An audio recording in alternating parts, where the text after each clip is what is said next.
Yes, karibu katika channel yetu ya Elimika. Leo tumeletea update nyingine.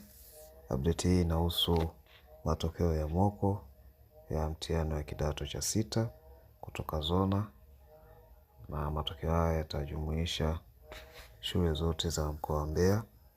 Hivyo kama ni mara yako ya kwanza kutembelea website yetu hii ya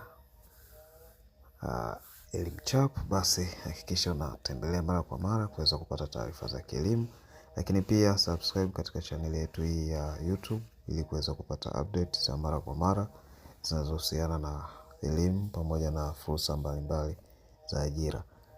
Kwa hiyo baada ya kuweza kupata link hii ambayo nitakuwekea katika description, utabonyeza hiyo linki na itakupeleka katika website ya Elimchap ambapo kutakuwa na link ya matokeo ya moko kutoka zona.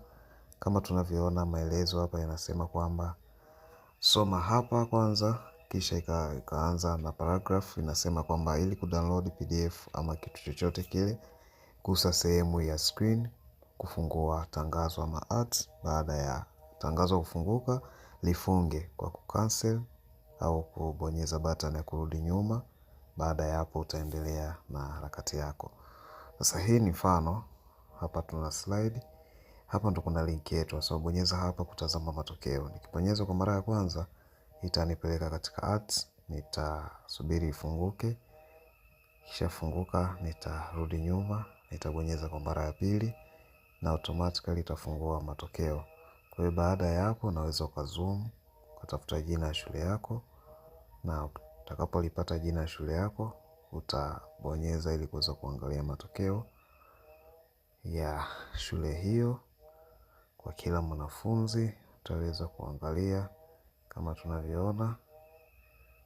Matokeo tayari yametangazwa hivi karibuni, na kama tunavyoona hii ni form 6 zona mock examination result 2026. Kwa kama ni mara yako ya kwanza kutembelea channel yetu hii ya YouTube, kisha na subscribe, kisha unabonyeza alama ya kengele ili kuweza kupata notification pale tutakapofanya update ya video nyingine.